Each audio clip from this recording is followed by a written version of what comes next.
Bom dia, meus irmãos, tudo bem? Como passaram a semana? Espero que tenham passado bem. Semana passada nós estudamos a respeito da tentação de Jesus. E no seu ministério, Jesus sempre ele foi impactante, né?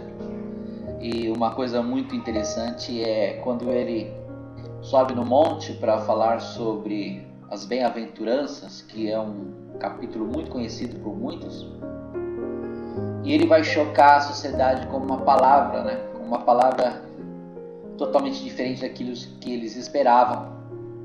E ele vai gerar um inconformismo, né? As pessoas vão ficar inconformadas com a sua mensagem. Por quê?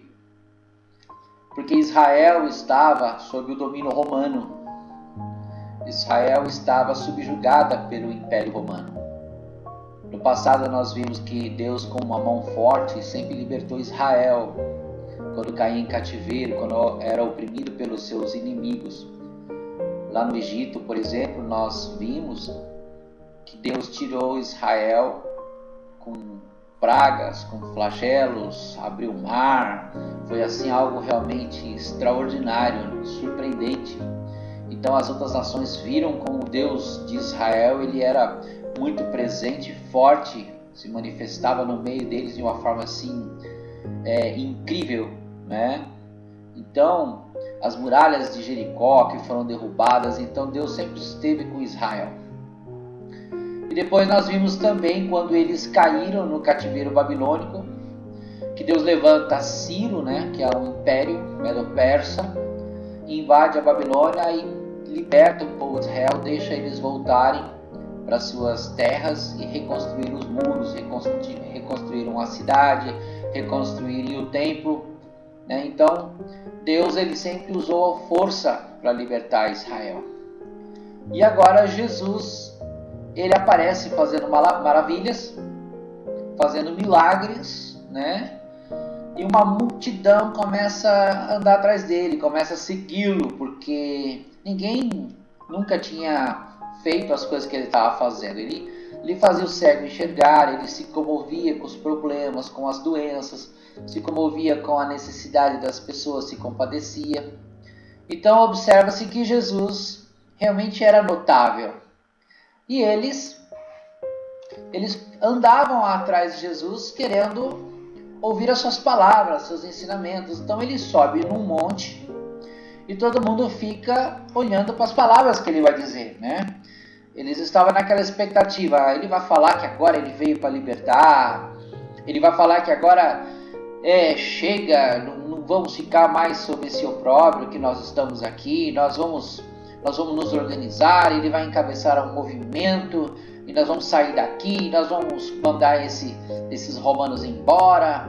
Nós vamos de fato fazer aquela grande revolução que nós estamos esperando. Ele vai ser o grande estopim. Ele é o que nós estávamos esperando. Se realmente ele é o Messias, ele vai tirar com forte mão aquilo que como foi no passado, né? Então eles tinham essa expectativa. Eles estavam assim com muita apreensão, né, nas palavras de Jesus. E Jesus ele vai começar a falar coisas para eles e eles vão ficar inconformados. Eles não vão acreditar naquelas palavras, né? Mas na verdade as palavras do Sermão da Montanha estavam trazendo o cerne do cristianismo, né? Aquilo realmente que nós entendemos hoje, né? Porque nós conhecemos a história de Salomão, nós estudamos juntos e vemos que Salomão no livro de Eclesiastes ele fala que ele teve riquezas, ele teve bens, ele teve tantas mulheres, teve tantos animais, tantos servos que trabalhavam na casa dele. Então ele tinha muito poder, muito dinheiro. E quando ele escreve no livro de Eclesiastes, a gente observa que ele classifica tudo isso como vaidade. Tudo foi vaidade. A juventude foi vaidade, os meus desejos terrenos foram vaidade, tudo isso foi vaidade. Então essa vaidade humana, esse egocentrismo, esse veneno, é o que Jesus ele vai desvendar, ele vai começar a quebrar esses paradigmas, porque Jesus está chegando no momento onde as pessoas estão com os nervos à flor da pele, né? Eles tinham que pagar impostos, eles estavam subjugados, o império sufocava, Então as coisas estavam complicadas. E Jesus ele chega com uma mensagem pacifista. Ele chega com uma mensagem de pobre de espírito. Ele não traz uma mensagem forte, impactante no âmbito militar, no âmbito social. Jesus ele vai trazer uma mensagem no âmbito da alma, e eles não estão preparados para isso. Hoje a igreja vê quão profundo é a mensagem do Sermão da Montanha. A gente observa o conteúdo das palavras, como realmente isso mexe com o nosso interior. É uma revolução extraordinária. Essas palavras do Senhor Jesus é algo muito profundo, mas eles não entenderam assim. Aliás, o judeu ele tem essa capacidade, né? Ele não tem muito essa envergadura de olhar muito pro próximo, para as outras nações. Eles são muito fechados entre eles. Então, diante de tudo isso, a gente começa a ver que essas palavras de Jesus foram tão impactantes quanto aos que ele proferiu em seu maior sermão, o Sermão da Montanha, levando em consideração o contexto bíblico, histórico e religioso. Elas no mínimo soaram surpreendentes, porque qualquer pessoa ali presente esperava ouvir exatamente o contrário do que foi dito por Jesus. Desde as bem-aventuranças até a parábola dos dois fundamentos, no final do capítulo 7 de Mateus, Jesus desestabilizou os fundamentos religiosos que seus ouvintes tinham recebido até então.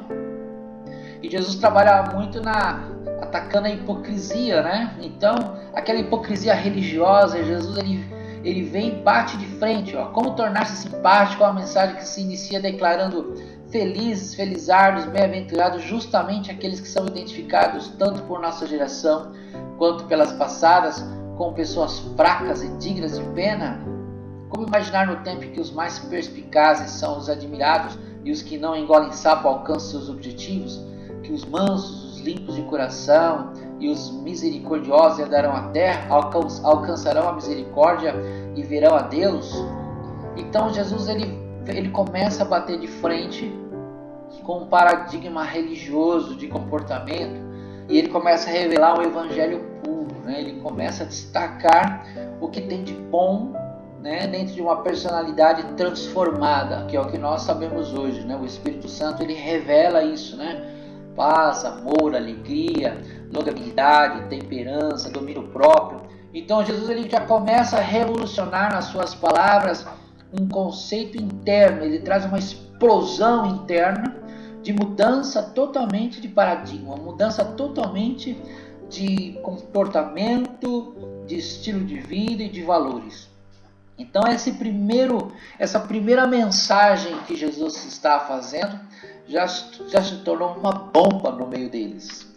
Isso realmente é algo que a gente percebe no contexto histórico da época, e hoje a gente realmente entende melhor. Parece que Jesus, naquelas palavras, estava falando para os nossos dias de hoje. Não encaixa muito bem com a situação que eles estavam. Eles não tinham ideia ainda das coisas, porque Jesus ainda não tinha morrido, não tinha ressuscitado, não tinha acontecido tudo o que aconteceu na história da igreja no livro de Atos, né? Aquela coisa toda que a gente conhece do desenvolver do cristianismo, a essência desse cristianismo tão forte que se tornou, e é o que nós temos hoje. Eles não entendiam, eles estavam inconformados.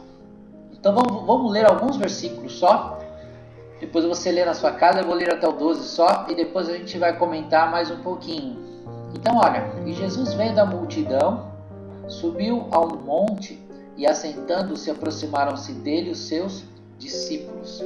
E abrindo a sua boca, os ensinava dizendo: bem-aventurados os pobres de espírito, porque deles é o reino dos céus. Bem-aventurados os que choram, porque eles serão consolados. Bem-aventurados os mansos, porque eles herdarão a terra. Bem-aventurados os que têm fome e sede de justiça. Bem-aventurados os misericordiosos, porque eles alcançarão misericórdia. Bem-aventurados os limpos de coração, porque eles verão a Deus. Bem-aventurados os pacificadores, porque eles serão chamados filhos de Deus. Bem-aventurados os que sofrem perseguição por causa da justiça, porque deles é o reino dos céus. Bem-aventurados sois vós, quando vos injuriarem e perseguirem e mentindo disserem todo mal contra vós por minha causa. Exultai e alegrai-vos, porque é grande o vosso galardão nos céus, porque assim perseguiram os profetas que foram antes de vós. Então essa mensagem que Jesus está trazendo é uma mensagem de colocar as pessoas numa posição pacífica, né? Olha só, bem-aventurado os que são pacificadores. Eles não queriam um pacificador, eles queriam exatamente o contrário. Eles esperavam alguém realmente que viesse para a guerra. Olha isso aqui, ó, bem-aventurados que sofrem perseguição por causa da justiça, porque deles é o reino dos céus. Então veja, entre eles tinha muitos que tinham perdido familiares, porque quando Roma invadiu, derrubou tudo, quebrou tudo, destruiu a maioria das suas casas, dos seus bens. E agora chega Jesus, vindo lá de Nazaré, uma terrinha lá, filho do Zé e filho da Maria, e começa a falar essas coisas. Eles ficaram injuriados, né? E Jesus fala, ó, vocês têm bem-aventurados os que sofrem perseguição, bem-aventurados os que têm que aguentar quando eles injuriarem, né? Perseguirem, até mentindo sobre vós. Então eles ficaram assim inconformados, essa é a palavra. Mas hoje nós entendemos, né? Hoje nós entendemos que o cristianismo, na sua essência, ele vai trabalhar nisso tudo, porque esses valores é o que vai fazer com que nós sejamos pessoas que vamos nos relacionar melhor, pessoas que terão valores, né, numa sociedade, na família, né? Poxa vida, olha como legal, como um pacificador hoje ele tem uma característica importante, né? Os países, antes de entrar em guerra, eles mandam o que? Os seus chanceleres, né? Os seus representantes para ver se, diplomatas, para ver se entram num acordo, né? São os pacificadores, né? Os limpos de coração, como é importante a gente, como é bom ver uma pessoa ter um coração limpo, conversar com uma pessoa que não tem maldade, não é verdade? Você fica tempos ali conversando com a pessoa. Como é também valoroso conhecer uma pessoa misericordiosa. O mundo até aí criou aí o prêmio, né, Nobel da Paz. Então uma pessoa misericordiosa é uma pessoa que pratica o bem, uma pessoa solidária, uma pessoa que se envolve com coisas sociais, uma pessoa que tem um coração voltado a fazer coisas boas, que perdoa fácil, que não guarda rancor. Bem-aventurado que tem fome, sede de justiça, né? As pessoas que não se conformam com as coisas erradas. Nós vemos tantas coisas erradas na política, nós vemos tantas coisas erradas e a gente tem fome, sede de justiça. Mas ter fome, sede de justiça, ela precisa estar embasada numa pessoa que pratica a justiça. A gente vê muitas pessoas que entram na política que têm fome e sede da justiça, e quando eles estão lá, eles fazem as mesmas coisas ou coisas até piores. Então, realmente o cristianismo ele tem a sua essência real, uma essência verdadeira, uma essência pura, uma essência realmente impactante, que é o que nós queremos que nossos filhos tenham, nós queremos que nossa família tenha, uma sede de justiça praticante de verdade, né? Então, o Evangelho ele vai trazer isso. O Evangelho ele na sua essência é real e verdadeira para quem quer praticar um cristianismo, quem quer andar segundo os preceitos de Jesus. Isso vai estar impresso nele, isso vai ser algo latente na vida da pessoa. Não estou falando de uma religiosidade forçada, aquela religiosidade que mascarada, que tem uma cara, mas não é verdade. Eu estou falando de um cristianismo verdadeiro, uma pessoa autêntica com esses parâmetros que o Senhor Jesus está ensinando. Por isso que o Evangelho ele é desafiador. Ele é desafiador porque ele vai mudar a pessoa de dentro para fora.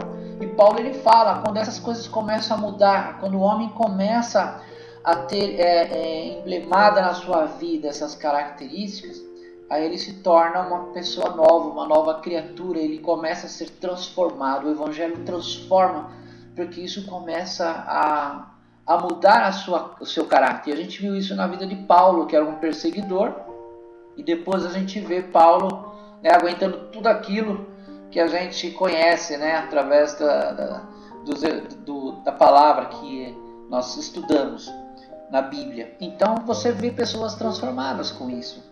O Evangelho ele é transformador porque ele traz em sua essência o mais profundo que está no Sermão da Montanha. E como imaginar alguém feliz por chorar, né? É meio antagônico, né? Mas Jesus ele traz uma explicação para isso. Porque a pessoa, por buscar a justiça, como se busca o alimento diário numa sociedade cada vez mais injusta e desigual, e mais, ser considerado feliz por ser perseguido e zombado por causa dessa mesma justiça, que conceito de vida e felicidade é essa que Jesus quis transmitir? E mais, que conceitos são esses transmitidos em nosso tempo? Né? Hoje em dia é complicado, né, buscar a justiça nos dias de hoje. E a palavra de Deus diz: buscar primeiro o reino de Deus e a sua justiça. Nós só vamos encontrar justiça de verdade no reino de Deus. Né? Nós não vamos encontrar justiça no que existe hoje nesse mundo. Né? Porque esse mundo ele jaz no maligno e o diabo ele é caótico. Né? Ele leva tudo para as inversões de valores. Né? A gente vê o certo no lugar do errado e a gente vê tanta injustiça, tantas coisas invertidas. Então tudo isso para nós não vai encaixar, mas no Evangelho encaixa. No reino de Deus faz sentido. No reino de Deus as coisas são coerentes. No reino de Deus as coisas fazem sentido. E o reino de Deus que já foi implantado, e quando houver a transformação desse planeta para o novo céu e a nova terra, que de fato vai ser nós vamos ver o reino de Deus no ápice da sua apresentação e da sua plenitude, nós de fato vamos entender o conceito do Sermão da Montanha, o Sermão do Monte de Jesus. Essas são perguntas cruéis de uma coisa que não podemos negar. De maneira magnífica, o reino dos céus e a sua justiça foram expostas por Jesus. E ele deixou bem claro que, na sua essência, ele se opõe ao sistema estabelecido que chamamos mundo. Então Jesus ele traz uma ideia, ele traz um modelo totalmente isolado, né? Puro, maravilhoso, benigno, impactante e fora do que existe hoje. E eles naquela época queriam algo realmente diferente, eles queriam o natural. E Jesus está falando, agora é diferente, esse Novo Testamento, essa nova aliança que a gente está começando a escrever na história da igreja, é algo que vai ser transformador de dentro para fora. E eles ficaram inconformados com isso. Diariamente somos confrontados com os valores que recebemos do mundo, com as que a Bíblia nos ensina sobre felicidade. Então, se você for ver, a Bíblia ela não traz a mensagem de que você vai ser rico, não traz a mensagem de que você vai se dar bem na vida, traz a mensagem de que você vai ser sucedido financeiramente. Não, a Bíblia ela traz uma mensagem de que você vai ser próspero. E as pessoas têm uma mania errada de achar que a prosperidade está relacionada a dinheiro. Não só isso. Você pode ser próspero no seu casamento, no seu relacionamento. Você pode ser próspero na sua família, com os seus filhos. Ter uma vida modesta, mas uma vida decente, uma vida bacana. Então, os valores do mundo, a ideia de que o sucesso está relacionado aos valores mundanos, eles são totalmente contrários realmente ao que a Bíblia ensina. Né? Os do mundo passageiros e superficiais, os da Bíblia verdadeiros e que apontam para a eternidade. Olha que coisa maravilhosa, é algo sólido. Né? Os valores do mundo materializam-se através das posses, status, dinheiro, aqui e agora. Os da Bíblia colocam em campos que quase nunca redundam em reconhecimento, glória e poder, e por isso são tão infames. Então veja, os valores do reino de Deus, eles são tranquilos, são serenos, são puros, são plenos. E os valores materiais, eles são através de posse. Então Jesus ele começa a quebrar os paradigmas de valores de uma época de uma sociedade onde o egocentrismo sempre foi o pilar da sociedade, e ainda é hoje, né? O diabo trabalha muito bem nisso. O eu é o mais importante, eu preciso para mim, eu preciso conquistar para mim, eu preciso estar na minha zona de conforto, eu preciso de mais, meu celeiro não está dando para aglutinar as minhas colheitas, então eu tenho que derrubar esses celeiros, tenho que fazer celeiros maiores, eu preciso de mais poder, de mais dinheiro, eu preciso conquistar. Então isso está impregnado numa sociedade perversa. E Jesus ele quebra isso, ele coloca o egocentrismo no chão e ele confronta a religiosidade da época e ele traz um novo modelo de pensamento. Por isso que Jesus ele realmente foi notável na sua trajetória por esse mundo, no seu ministério, porque o que realmente impactou a sociedade não foi a sua morte de cruz, mas sim o que ele falava, o que ele ensinava e o que ele pregava, porque ele já trazia o modelo de justiça celestial, né? Ele é o Filho de Deus maravilhoso que veio a esse mundo. E nessa disputa sem fim, a inevitável pergunta que surge é: por quais valores nós somos guiados, né? O que nos move? O Sermão do Monte ou o estilo de vida dos grandes multimilionários que têm seus nomes divulgados periodicamente em revistas especializadas nesse tipo de gente? Às vezes a gente vê, né, na revista Caras, aquelas pessoas chiques, bonitas, né, pousando, né, segurando aquelas taças de bebida, e dá a impressão que aquilo lá é um modelo bacana, é o modelo que nós devemos buscar, aquilo realmente é o que é o legal. Certamente não é possível abraçar as duas visões.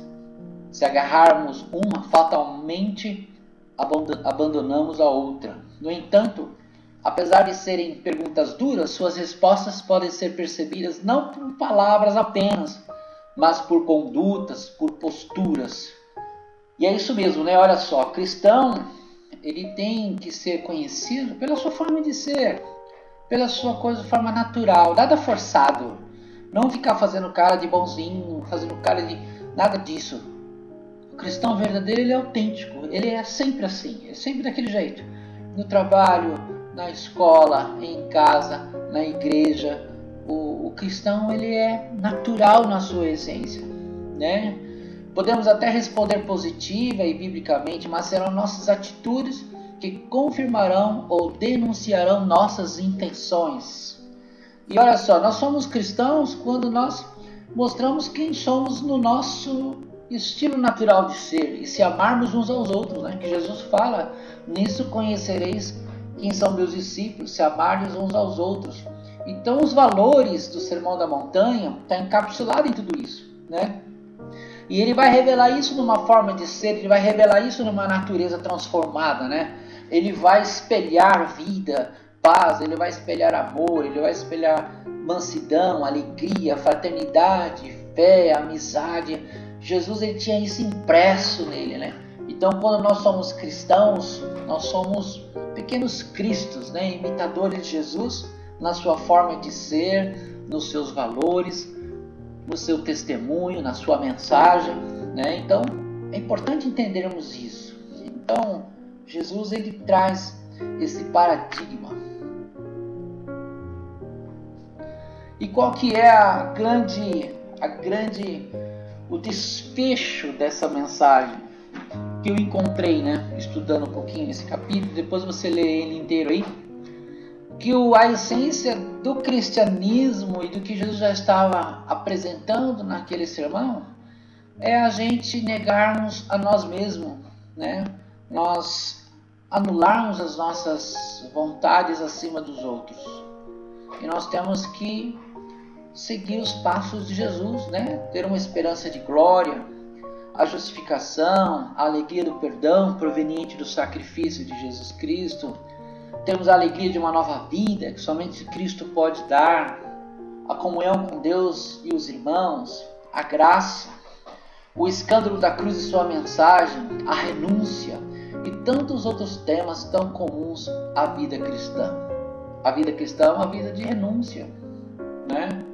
A gente, quando começa a seguir ao Senhor Jesus, A nossa vontade tem que submeter à vontade dele, né? Às vezes a nossa vontade é querer fazer algo errado. Às vezes a nossa vontade se inclina em fazer algo que não é o certo a ser feito, né? Porque o nosso desejo carnal nos inclina para isso. Por isso que a Bíblia, ela freia, ela vem trazer, a palavra de Deus, ela traz na sua essência os valores que faz a despoluição daquilo que a gente tem dentro de nós, que é o veneno de uma natureza pecaminosa. Então, quando nós temos o veneno de uma natureza pecaminosa, como é que você vai começar a lavar isso? Como é que nós vamos começar a frear toda essa inclinação dessa natureza perversa? É através dos ensinamentos de Jesus. Então, o Sermão da Montanha, ele é muito profundo, ele traz valores maravilhosos para nossas vidas, ele revela, né, de uma forma assim bem explícita os pilares de uma vida cristã sublime, abundante, né, misericordiosa, com bondade, com humildade, com mansidão, com sujeição. Então, o brilho do cristianismo está impresso nesse sermão maravilhoso que é o Sermão da Montanha. Dá uma lida aí, comente alguma coisa, né, na parte de comentários aí do vídeo. Eu tenho saudade de vocês, eu quero ver vocês falarem alguma coisa. Se você tem alguma dúvida, me manda um oi, né? Em breve nós estaremos novamente estudando a Bíblia presencialmente e falaremos mais sobre várias coisas a respeito do Evangelho do Senhor Jesus. Que essa semana seja uma semana abençoada e semana que vem a gente vai estudar mais um capítulo do ministério do Senhor. Boa semana, que Deus abençoe a todos.